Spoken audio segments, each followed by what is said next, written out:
Are you dreaming of owning your first home? Well, in 2025, Habitat for Humanity is making that possible with their first time homebuyers program. Through sweat equity and affordable nonprofit mortgages, you don't just buy the house, you help build it. And with manageable payments, your dream of owning a home is finally within reach.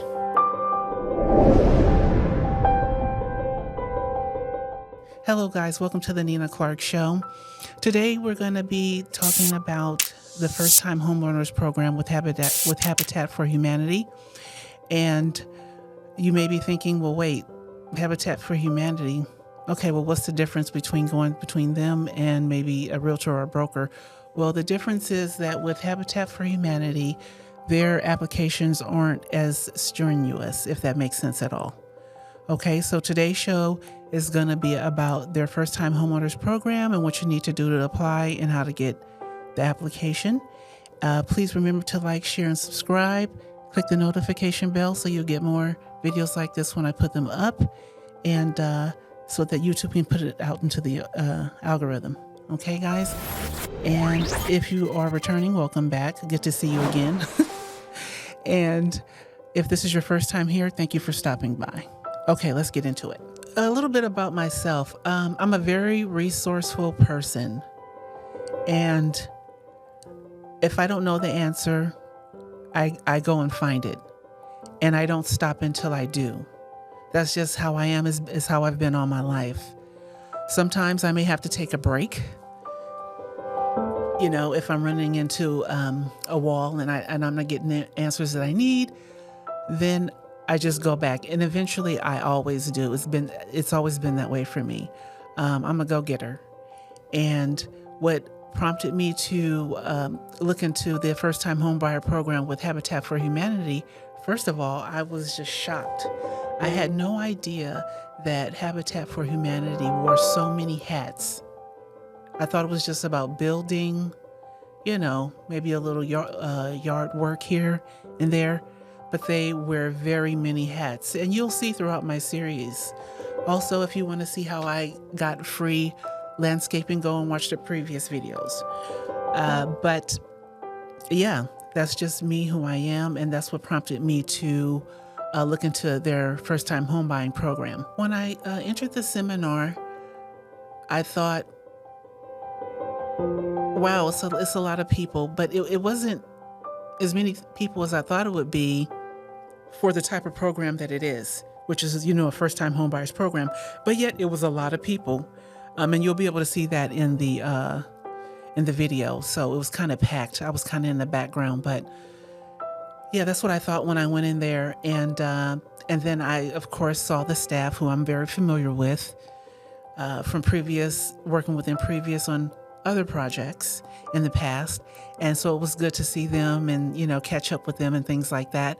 But yeah, I just thought it was awesome, and that they had a lot of people there, and sitting through the seminar, learning about it myself, not as someone who's going to join the program or anything like that, but I got this information for you. I'm doing this for you guys. I thought, wow, this is really great, because as a homeowner, you know, it's not credit score based. You know, you can just, you know, you don't have to be homeless, but, you know, you could just be on rough times, hard times, you know, not living in good conditions, or there's a whole list. You'll see when you watch the video, you'll see. And, of reasons why you can qualify for the program. It's not about, you know, any credit score, or I'm not for sure about a down payment, but I doubt it. And if it is, it's very little. And I just know that from working with them. And so, yeah, I was just really surprised, and I thought it was great. And I thought you all needed to know. Gosh, I wish I had learned about this before I had bought the home that I'm currently living in. Man, why? I wish I didn't have a house, because this would, you know, I'm glad that I do, but it's easier to go through their home buying program than it was for me to go through my broker. You see, because I had to put a down payment, which was quite a bit, and then I had to have a certain score, and things like that. And so it was more strenuous doing it, the other way. And so when I was in the seminar and I learned about the program, I was like, oh my, you do have to have a W-2. And when you watch the videos, and also in your information packet, your application packet that you'll get, it'll show you, the income base for each level. So from the lowest level to the highest level, that will determine what you put down. And once again, I did see that, and it's not as much as the income-based level, say if you were to just regularly go to a real estate agent or a broker. Again, they try to make it affordable. They want to help you, and they want to help get people in homes. If you're not too sure, go anyway. I'm the same way, but the reason that that I know about these things, how I find out about different resources, is I just go anyway, just to listen. If you can't use the information, you can pass it on to someone else. Maybe you own a home already. Okay, well, maybe your sister or brother or a friend would like to own a home, but they don't have enough of a down payment, or their situation is a little bit different than yours. But in that situation, they may fall under the guidelines for Habitat for Humanity's First-Time Homebuyers Program. Thank you, everyone, for being here this evening. My name is Michelle Disney. I'm the Director of Homeowner Services at Habitat for Humanity of Greater Sacramento. This is our orientation, our last in-person orientation that we'll be doing for Phase 2. So thank you all for being here this evening to learn more about our program and how to apply for a homeownership opportunity. Let's do a few housekeeping duties. I think most of you may already be aware, but the restrooms are located down the hall and to your left. If you have brought your cell phone with you, we ask that you please place them on silent for the duration of our program. And then we're going to ask that everybody hold their questions to the end of the orientation tonight. We will, it's highly likely that we will answer some of the questions just through the slide deck that we have to present to you. And that you only ask questions that are more general in nature. We can't answer anything that is specific to your unique circumstances, your household. Only questions that you think would be something that the greater audience would benefit from hearing from. Okay? Go ahead and get started. The last thing I want to mention, everybody is aware that this phase is made up of 3 and 4 bedroom homes only. Everybody knows that? Okay. I know that we've mentioned it if you've been to one of our orientations in the past or you've been on our website. The Citrus Heights development is made up of 2, 3, 4, and 5 bedroom homes in total with 26 homes. But for Phase 2, we have a little introduction to Habitat for Humanity of Greater Sacramento. We're going to talk about our 3 main helped more than 35 million people worldwide achieve strength, stability, and independence through safe, decent, and affordable shelter. Sacramento Habitat for Humanity was founded in 1985, and this year we're excited to announce that we're celebrating our 40th year operating here in Sacramento County. And we're going to be doing so at our gala in September. So we're really excited about that. The Yolo County Habitat for Humanity was founded in 1993. We opened the Restore in Sacramento in 2002. How many people in the room have been to our Restore? You, excellent. If you have not, we have a lot of wonderful goods, construction materials, household products, household building materials, furniture, all sorts of different things that we get donated to us. And then we sell them at a discounted price. So if you haven't been there, we encourage you to come in and see what we have to offer. In 2014, Sacramento and Yolo County affiliates merged to form Habitat for Humanity of Greater Sacramento, and that's how we continue to exist today. At present, we've provided affordable homes to over 200 families. So we're really excited about everything that we've been able to do. We offer affordable homeownership opportunities for households in the greater Sacramento area who would likely not qualify for a conventional mortgage. We do not discriminate based on any of the 9 prohibited bases, which include race, sex, sexual orientation, gender identity, marital or familial status, national origin, age, religion, color, receipt of public assistance income, or the exercise of rights under the Consumer Credit Protection Act. This is the total development that is located here in Citrus Heights on Sayonara Drive. Again, 26 total units, 2-bedroom, 3-bedroom, 4-bedroom, and 5-bedroom homes. But again, for this phase, we We only have those 3 and 4 bedroom homes available. The home features are that they are all electric, EV ready, drought tolerant landscaping, energy efficient heating systems, low flow plumbing fixtures, alarm systems, solar battery storage, and rooftop solar. This application period for phase 2 is from Friday, August 8th, so it is already open and available through October 1st. The sales price, that was a good echo. The sales price is based on fair market value that's determined by an independent third-party appraisal. Our monthly mortgage payments are calculated at no more than 30% of the gross monthly income of the applicant or applicants at the time of purchase, and that is inclusive of property taxes and insurance. Okay? Mortgages are structured at 30 years, affordable 0% interest equivalent mortgages with no down payment, and closing costs are between $7,000 and $12,000, which would be due at time of purchase of the home. The structure of our Habitat mortgages, in some instances, there is a first, second, and third note that's attached to the mortgage. That first is what we refer to as your principal, and that is what is included with your property taxes and insurance that you would be making payments on for those first 30 years. Some of our notes are third-party lended, they're lended by third parties. The affordability is the potential Habitat forgiveness portion that keeps it, again, all dependent upon your area median income and your gross income of your household, but it's the portion that could potentially be forgiven to keep you under that 30% of your gross income, depending on what the appraised value of the home is. All of our homes, it is a requirement that they are owner occupied for the duration of the mortgage. And our loans are not assumable. What happens if you want to sell your mortgage? So again, you're going to be mortgaging the house for 30 years. If you wanted to sell during that time, there is an equity share between yourself and Habitat, and we would go over that with you if you were to be selected for our program. Habitat has the first right of refusal to purchase back the home from you should you wish to sell. And there may be resale restrictions on the property, such as low income requirements and different things, depending on where we are getting our land from. So your monthly statement for your mortgage, again, is inclusive of your principal. So that's payment towards your principal balance of your loan.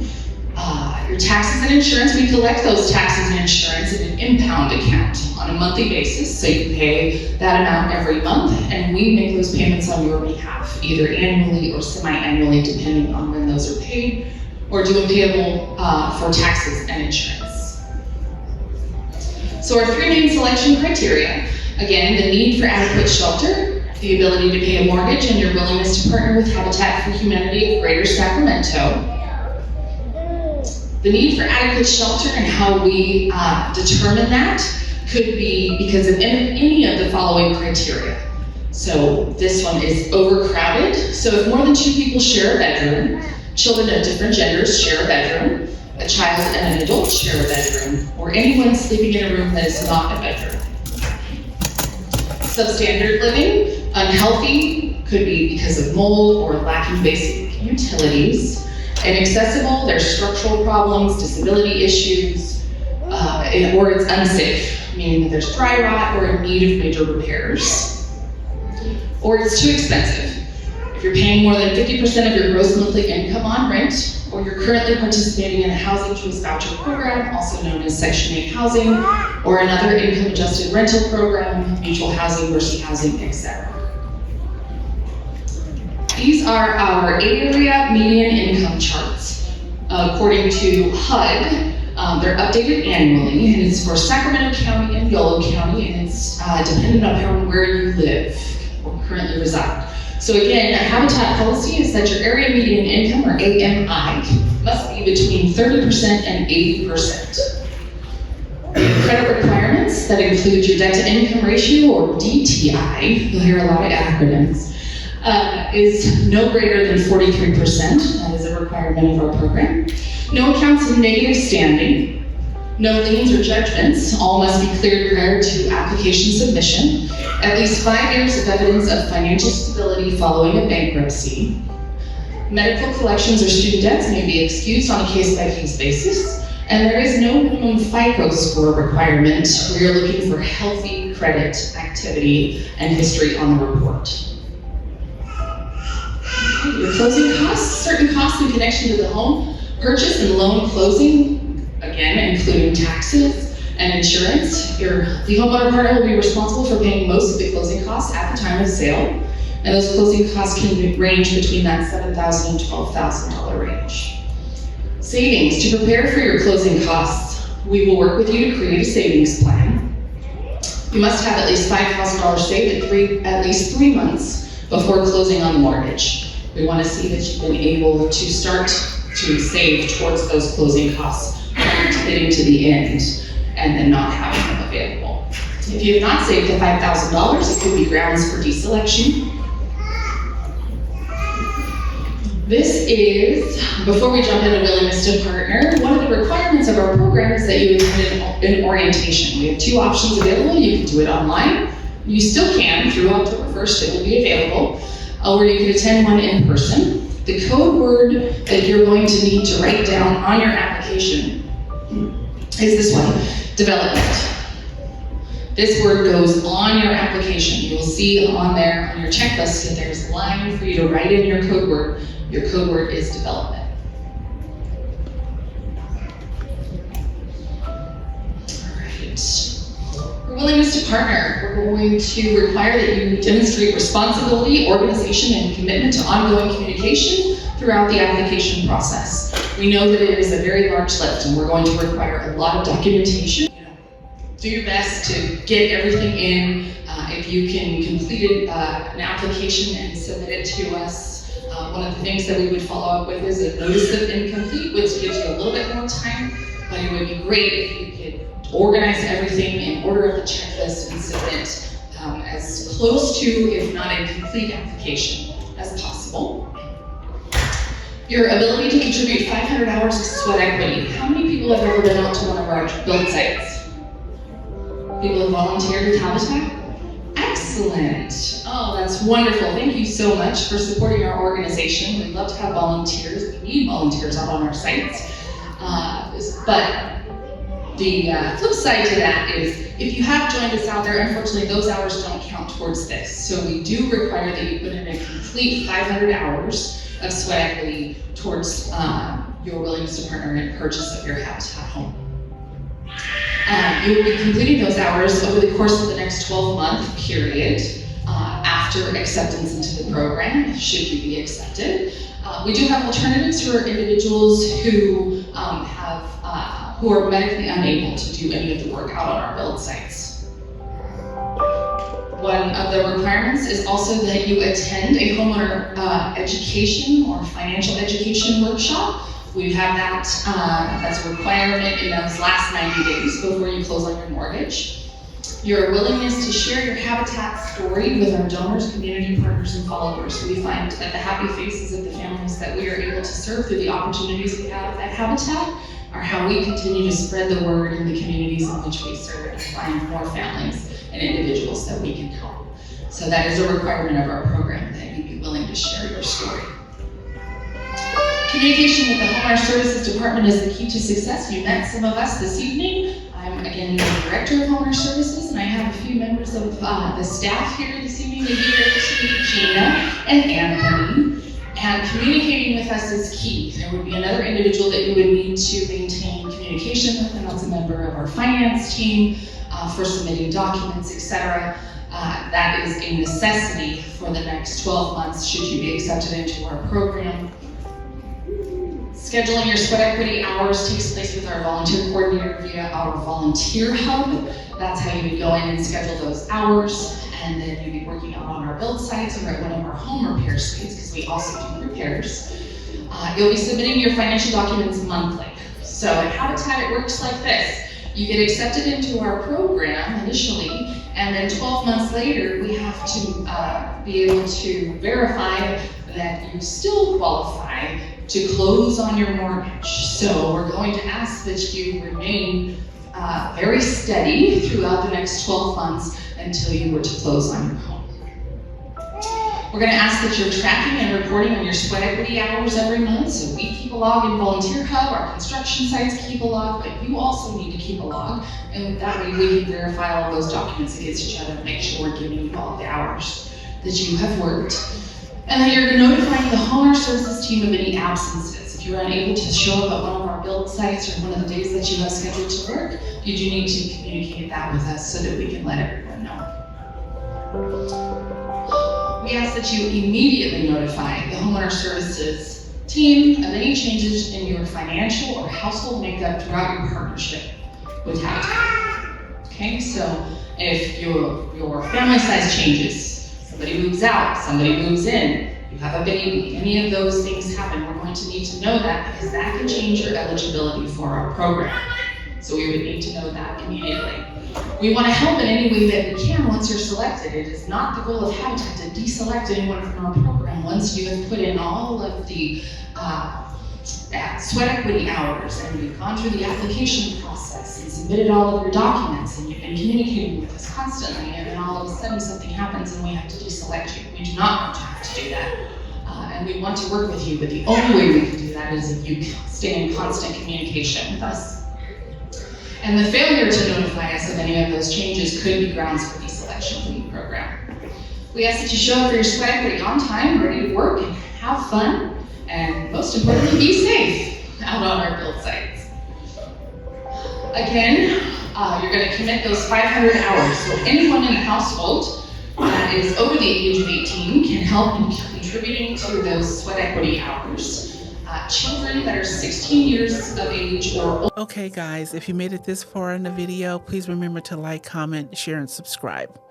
Back to the show. Older can also contribute, but they have to be accompanied by a legal guardian in order to work on our build sites. Sweat equity hours can be worked Tuesday through Saturday. Those are our construction scheduled days from 7:30 in the morning until 3:30 in the afternoon. Minimum amount of sweat equity hours to work in the first 100 hours is 16 per month. And we're going to ask that at least those 100 hours are completed within the first 4 months of your partnership with Habitat. Sweat equity, again, does not begin until you are selected for the program. Other eligibility requirements: that you're living or working in Sacramento or Yolo County and have been for at least 1 year. That the applicant and co-applicant are first-time home buyers, that is according to HUD. Okay. Applicant and co-applicant are legal permanent residents or citizens of the United States. That you submit all your banking documents along with a copy of your rental agreement, and it must show 6 months of responsible rent payments. We will perform a complete consumer investigation report, including a criminal background check. So that criminal background check, during the application process, we will do that full criminal background check. We use the criminal background check to look for specific convictions. Those include things like fraud or violent or sexual crimes. We want to mention that do not let minor offenses stop you from applying for our program, because we recognize that a person's past is not indicative of who they are. Families may be deselected from the program for any of the following reasons: fraud or misrepresentation of any of the information that you provided on the application, certain criminal convictions, failure to partner or act in compliance with the requirements set forth in the letter of acceptance, such as not completing your sweat equity hours or homeownership education workshops, any change in your economic circumstances which affects the applicant's ability to pay the mortgage and meet the monthly payment beyond foreseeable remedy. So again, like I just talked about, we're going to want to see a little bit of more stability while you are going through the Habitat program from when you were accepted into the program until you close on the mortgage, because that is a long period of time and things may change. So what we are looking for are individuals that will remain steady throughout that time. If we discover that more of a 3% change in your household income, that could be up or down, or if there's a positive change that would take you over and above the 80% area median income, then that could be grounds for deselection, because we only are able to serve families between that 30 and 80%. Okay. Or if there's any change in the household debt to income, so you take out a loan, you buy a new car, any of those things, those are the items that would be added in how we calculate your debt to income ratio. And if it goes above 43%, that is grounds for deselection from the program. This is our application process. Everybody in the room filled out a pre-qualification form on our website to attend this evening. Yes, I see a lot of nods. Excellent. All right, now you're attending an in-person orientation and you're getting that code word that you're going to write on your application. You're going to complete and submit an application and all in caps, all the supporting documents. And we ask you to come in order of the checklist, organized by the order of that checklist. Once we receive your application, if anything's missing from your application, we will send you a notice of incomplete letter in the mail. We have to send it to you in the mail. We can't give you any information via email, in person, over the phone. We have to send you that action notice in the mail. Applicants will have 14 days to submit additional documentation. So we will send you a checklist with those items highlighted that are missing from your application, and you have 14 days to get them back to us. Then Habitat does a review. It's broken up into various processes, including in-office visits or in-home visits, right? A subjective and objective review of the applicant's information for all of the program requirements. And then we make a final decision, and that's a three-part process. And then we notify you of any action that's taken, whether that means you're selected into the program or providing you with a reason as to why you do not meet the program requirements. So the application requirements. You're going to complete the entire application, including the checklist. You're going to include the word development in the verification space. And this shows us that you've attended this orientation. You're going to print copies of each item on the checklist. We do have the application available online, and I will have the links up here in a little bit so you can submit your application completely online. Or you can print everything out, put it into a packet. You can print out our application, fill it out, and drop it off or mail it into our office. We're going to ask that you fill out the application completely. There are several sheets within the application itself that's provided to you by Habitat that you need to sign off on and or complete in order for your application to be complete. You're going to complete the monthly budget in detail. I'll show you an example of what that budget looks like. We understand that expenses fluctuate on a monthly basis. So if you don't want to provide us with an exact number, then just estimate or average what that number would be for those expenses. Write a detailed personal statement. That's your opportunity to tell us about your family, tell us about your needs, tell us why or what it would mean to receive a Habitat home, all of those things. That's the best way for us to learn about your family, right? Because we're just meeting you on paper. So write that detailed personal statement. The more information that you provide, the better.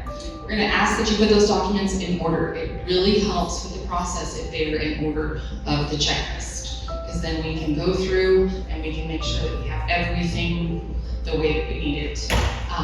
Using that checklist as a key really helps keep things organized, not only for us, but for you. And then you submit the application. Like I mentioned, our application is available online or you can print it out. This is what the top of the checklist looks like. That is the line where you will write in that word, development. All of those items mentioned under Habitat provided materials are what you will receive in your application packet. The documentation checklist, your orientation verification word.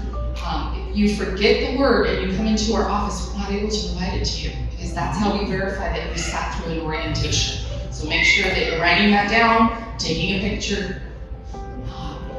And then each section underneath that, there's 5 sections in total. Starts with identification, goes through your financial documents, your personal statement, and so on and so forth.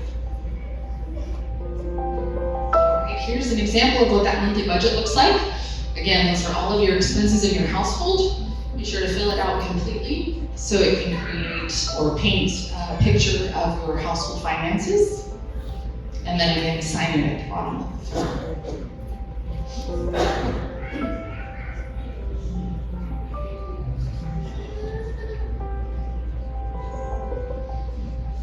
submitting the application. So you can visit that link that's on the screen, or you can scan this QR code. It is password protected. The reason we do that is because attending an orientation is a requirement in order to obtain an application for homeownership. That is your password. It's floor plan. It is case sensitive, and there is a space in between the words. That's how you will type it in to be able to access the application.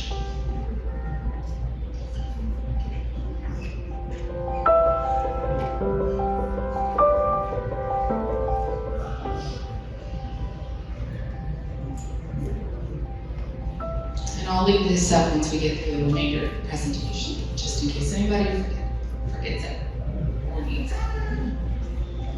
All right. To print the application and submit via the post office or in person with all the supporting documents, Habitat's address. We're going to ask that you address it to us at Attention Homeowner Services Department. I would also write a homeownership application. Our address is 819 North 10th Street, Sacramento, California, 95811. You can drop it off at our office Monday through Friday, 10 a.m. to 4 p.m. We cannot, however, at that time, go through it to make sure that everything is in your application. Okay? You can drop it off to us, but all we can do is take it from you at the door. We do, however, have our application drop-off sessions. So if you want to come in and bring in all of your documents and sit down with someone, these individuals cannot answer questions, but they can go through your application and see what's missing, if anything, okay? And they will highlight a checklist and you will leave with it that day for you to be able to go back and gather those additional supporting documents that we need. You can do that in 2 different locations. One of which is right next door at City Hall. The other is at our Habitat office, all 4 days. We have Friday, September 26th from 10 to 4, Saturday, September 27th from 10 to 4, Monday, September 29th from 4 to 7 p.m. So we have a Saturday and an evening for those of you who work. And Wednesday, October 1st from 10 a.m. to 4 p.m. 4 p.m. is the hard close. That is when applications will close completely, and we will not accept any more after 4 p.m. on October 1st.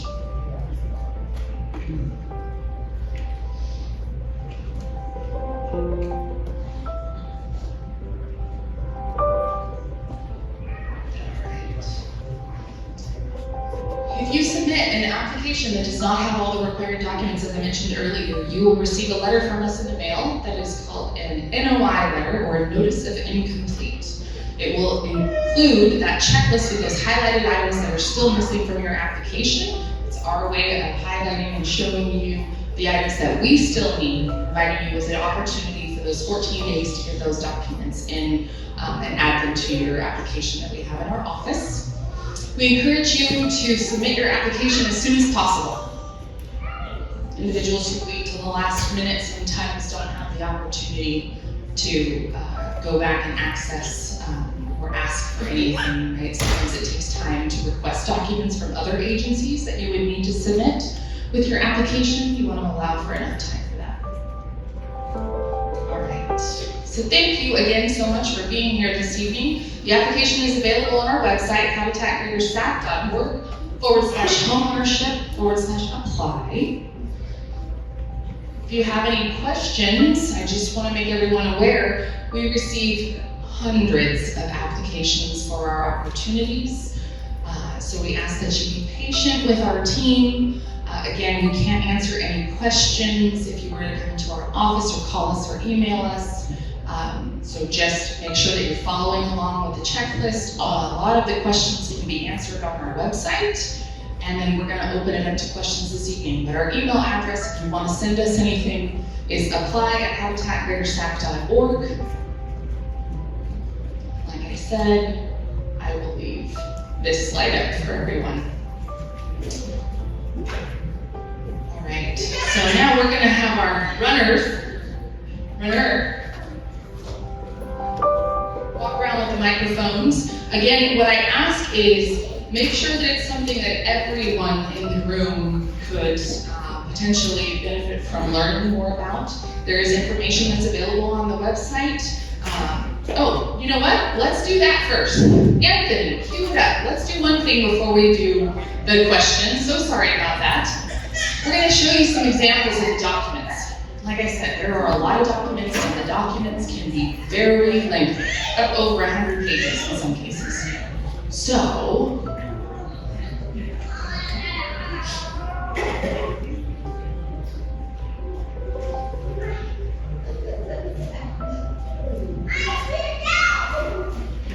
this is the information as you will see it on our website. So this is the Habitat website. This is the, let's go to apply for a home. If you were to click on that link or go directly to it on our website, you will land on this page. Gives you information about Citrus Heights Phase 2. Applications are now open. Scroll down for me, Anthony. Excellent. We had our orientations on there, that pre-qualification questionnaire that all of you have filled out, the drop-off sessions, the locations of those sessions, the timing of those sessions, and it goes over, again, all of our 3 core qualifications for our program down here, and the AMI charts. So there's a lot of information on the Habitat website.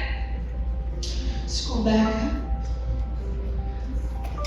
Can we hover over that link where they need to go now that they've attended? There it is. Click here to proceed directly to the application. Now that you've attended an orientation, you go directly to the application. It'll ask you for that password. Let's try it. What's the password? Oh, you guys are set up for success. I love it. All right, let's go to the next page, Anthony. So this is the page that you will land on. It's a protected page. It's our homeownership application. The top of the document has a lot of information. Goes over our orientation requirement, our application and checklist, the application period, important information about the document submission, everything you need to know. Then down here towards the bottom, there's all these hyperlinks.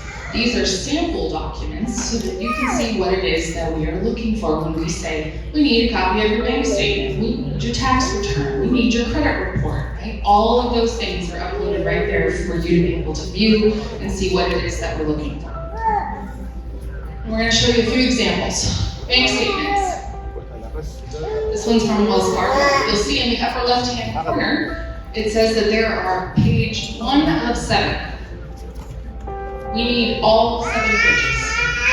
Even if it says this page intentionally left blank. Or it's just disclosures or standard banking language, whatever it is. We can't verify that if we can't see it. So we need every page in order, all the way to the bottom, where it says page 7 of 7, and we will be checking for every page of each document. The next one, tax returns. Huge document, right? Lot of information. We need every page. Not just the cover sheet. Most people like to provide us with a tax transcript. We cannot accept a transcript. We can't just take the first page. Even though the information that we likely need is on that first page, we can't verify it if we don't have it, right? We need the remaining pages. Next one is the credit report. Another huge document, right? For individuals who've had credit for a long time. But again, right, this one says 1 of 14. We will be looking through to make sure that we have all 14 pages. Okay? Even if you don't have credit history, we need something from the credit bureaus that says we're unable to find any records for this individual. And last but not least is that lease agreement. We do need a copy of your lease agreement of where you're currently residing. Those documents can be very lengthy. This one in particular that we have as a sample has 111 pages. And we, again, will verify that all 111 pages are there in the document. Okay? All right. So This is something new that we created, right? We wanted to give more opportunities to more access to more information. We could see that there was a need to understand exactly what it is that Habitat's looking for. So we have all those sample documents available for phase 2. All of the information that's available on our website, the ability to submit an application completely online. And then if we send you a notice of incomplete letter, you have the ability to go back and upload those documents online as well. What we ask is that if you start the process one way, so you bring all your paper documents into our office and you submit your application like that. If we send you a notice of incomplete, you bring us supporting documents, we ask that you bring them in the paper form. If you submit your application online, we'd ask that you submit your missing documents online so we can maintain your total file in one medium or another. Okay? All right, let's go back to the presentation with that QR code back up so everybody can see that screen just in case, and we're going to open it up to questions. My question is, we do the 500 hours. So say you have 500 hours.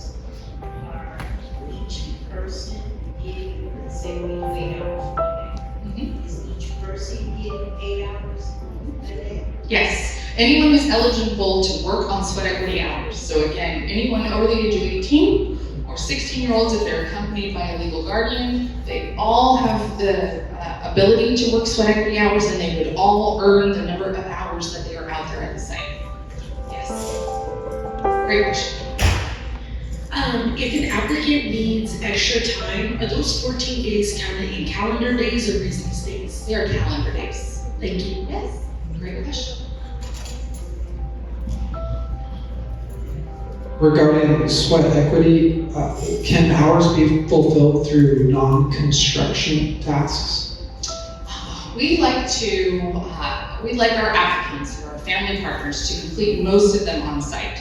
What we have found is that it's setting you up for success to understand what goes into building a house, what would be required of you once you own a property, right? The maintenance aspect, there's a lot of education that happens along the way of construction, so most of the time would be spent out on build site, yes.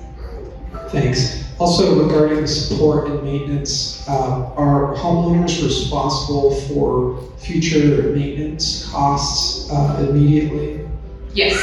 So this is a mortgage. So you're purchasing a home, you become a homeowner. That's one of the main things that we talk about throughout the process is the transition from being a renter into home ownership, because that is the number one thing, right?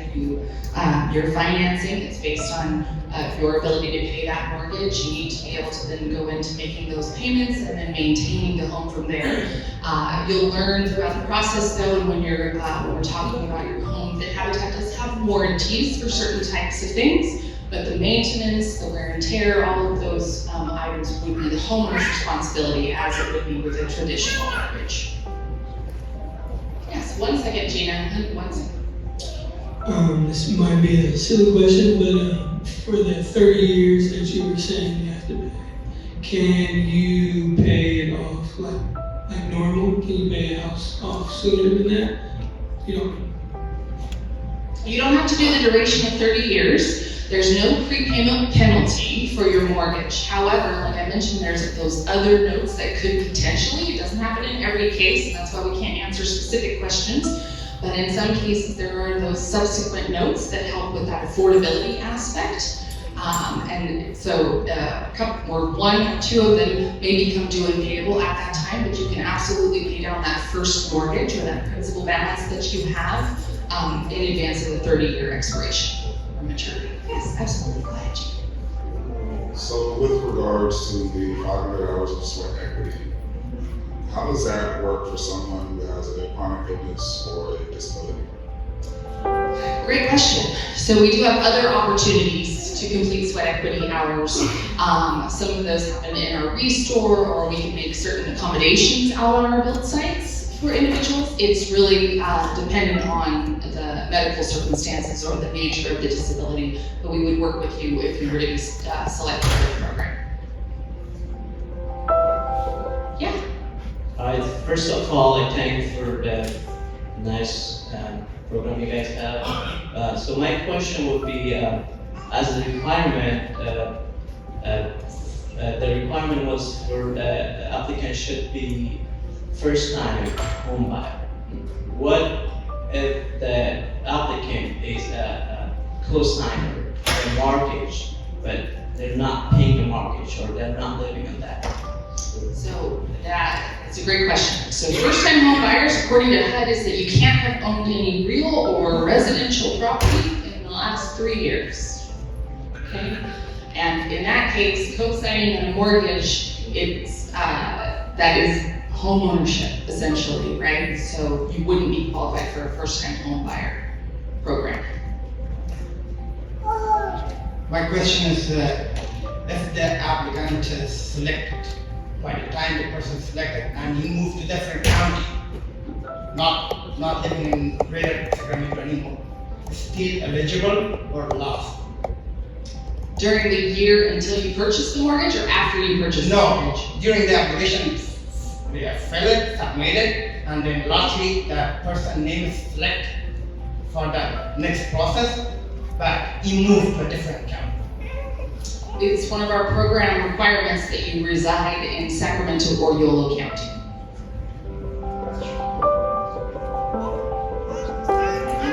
You're located somewhere and you don't have like a rental agreement.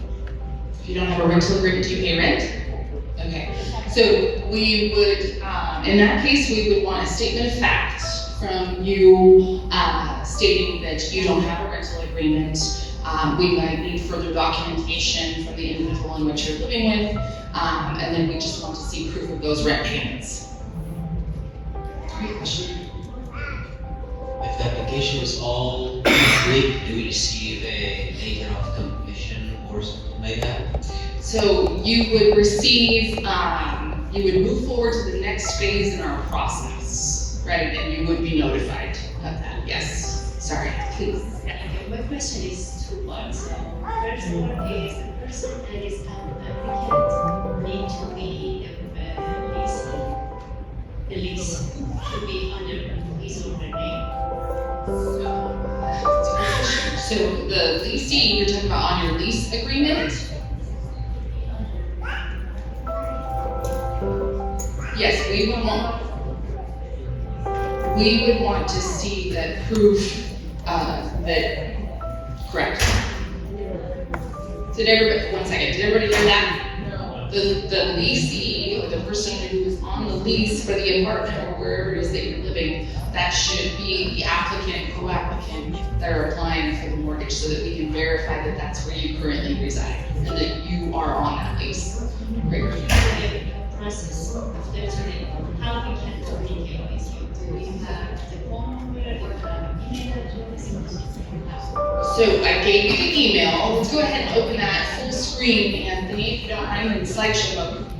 The email is apply@habitatgreatersac.org. And like I mentioned though, we can't answer any specific questions. That's why we provide you with all of the tools on the website to be able to submit that application. If you're unable to print it, you could stop by our office and request a copy of an application. But again, we can't answer any questions. We cannot help you complete the application, any of that. Yes, good evening. I have a question. My question has also two parts. One part is that you have 24 homes to be built, and we have a huge number of applicants in interest. In the sense that they don't get selected for this 24 homes, would they be able to automatically be selected for the future homes? That is an excellent question. I've already heard that question, right? Okay. Question is, can you automatically be? And the answer is no. So each application period is unique to the development that we currently have available. We would need you to reapply and resubmit all of our documents at a future application period. And we have experienced that where people have applied several times, 5, 6, 7, 8, 9, 10 times in some cases. but you do need to reapply each application period. And part of the reason, right, it's not just a requirement of our program, but another part of the reason is that most of the documents need to be updated. Right, so we need to have a current picture. Yes, my question is about you mentioned something about the citizenship and legal status. My question is here, which kind of documents the applicant should have? You know, like some people they don't have green card, but they are asylum approved, but they call legally, you know, like residents. Those people are qualified for this application. So we need them to be legal permanent residents or having a green card or United States citizen in order to be eligible for this program. Question about the amounts, 3 or 4 bedrooms, we said. How you guys calculate the value of the home on the house market, for example? The family size? Yes, the family size, like, for example, 4 bedroom, like 1,500 square feet home, like I said, on the 30 years period. And how's the value of the home, how you guys calculate it? Based from where? For example, this home is made when the house mounted on the Zillow or the Methodist, we can say 500,000 or 400,000, but the people work to build that house, like owner builder, like I said. So 500 hours, is that calculated like hourly or what? So I think we're asking a lot of questions. They're all great questions, but it's a lot. So that's why I mentioned numbers. So again, the home is based on an appraisal. It's a fair market appraisal, right? Fair market appraisal. So an appraiser comes in, gives us an appraisal of what the house, once it's built, will sell for. That's how we determine the sales price of the home. Your 500 hours, that's separate.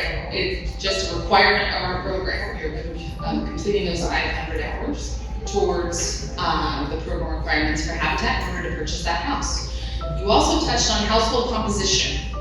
So again, we have 3 and 4 bedroom homes currently available. Habitat's policy, and there's a lot of different diagrams, and so it's a little bit more complicated, but I'm going to try to say it as easily as I can. We put individuals into rooms in your household as the following. If it's a co-applicant, an applicant, husband and wife, spouse, they would be in 1 bedroom. Anybody over the age of 18 requires their own bedroom. And anybody under the age of 17, that's a minor. 2 individuals that are the same gender and they're within 5 years of age of each other can share a bedroom. Okay? So again, we encourage everyone to apply. That's very unique and specific to Habitat. And we will do the household composition for you and determine what size house you will fit into. Okay? Would it disqualify you if you owned a piece of raw land? In the last 3 years, so that is real property.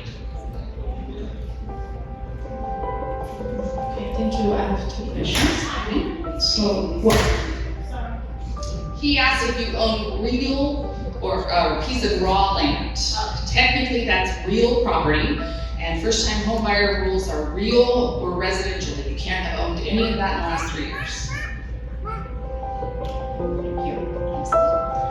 So, my first question is, what makes a document incomplete? I mean, I have an experience, like, we fill out with the checklist, and then we got an email missing the document, and still provided, still missing the date, it's incomplete. So, what makes a document complete? And my second question is, if you are like husband and wife, and if one person is working and not the other, should we provide any information? I mean, like the we say credit report, no credit report. So, is there anything that no job person should provide to something? Yes. So, first part of your question, what makes a document incomplete? Number one thing, it doesn't have any identifying information on it. It doesn't have your name, account number, anything, your address, anything that we can verify that it's your document, that would make it result in an incomplete. And if we don't receive all pages of the document, those are the main reasons why they're not complete. If it's not signed, right? If it's a document that requires a signature and it's not signed, that could be a reason for it to be incomplete. Those are our three main reasons for marking something incomplete. The second part of your question was about a spouse that's not working or doesn't have a credit history. We need proof of that there's no other income, right? So we would compare a statement from you that says this person is not working to your bank account statement to make sure that there's no income that's coming in for that person that's being deposited into the accounts. We do need to have all of your checking accounts, all of your savings accounts, all of your credit accounts, right? Those are all required things for the application so that we can use them as a means of verifying the income or what's being received for the family, as well as the expenses. Okay, does that answer your question? Excellent question. Yes, so my question is regarding, I know this process or this program is very competitive, but how you guys select an individual or family? It's all based on the criteria. Like, for example, So the criteria that you see on the screen. So incomplete applications, that's number one. One of the most common reasons why we deselect someone or choose not to move forward in the process with their application. The other reasons could be AMI. You're outside of our AMI range, less than 30, over 80. Household composition, right? You have too many individuals or not enough individuals in your household for the size bedrooms that we have available, etc. So there's several reasons. And then there's that needs basis, right? So we need to see that everyone's communicating with us, that they provided all of the documents, that's your willingness to partner. But then there's that assessment of need piece that we walk through to determine the greatest need for the housing that we have currently available. so my second question is, once a family is selected to the program, how long does it take for them to receive it? For them to receive their home? Okay, guys, welcome back. I hope you enjoyed the show and that you got all the information that you needed. If you didn't, please remember that you can pause or start and stop whenever you need to so that you can do that. Applications are open now. There is a deadline, so make sure that you pay attention to that and hit the thumbs up button as well. I would really appreciate that, at the very least, if you could do that, and that would allow YouTube to push it into the algorithm. So if you're interested, I would suggest that you guys go to the seminar and go online and get the application and fill it out and turn it in. Even if you think that that you won't get it.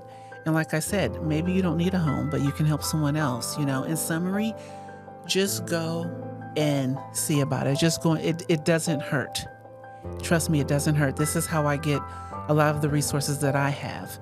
And I just, wish all you guys good luck. I appreciate you coming here and watching the video. I hope you got a lot out of it. And yeah, in summary, just go. Don't put your eggs in one basket.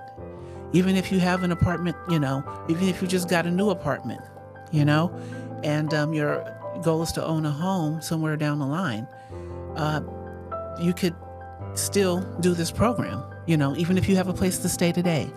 That's okay. You don't have to be homeless, but just work on something that you want for down the road. And that could be this program. And the cool thing I think about it is that they have what's called sweat equity.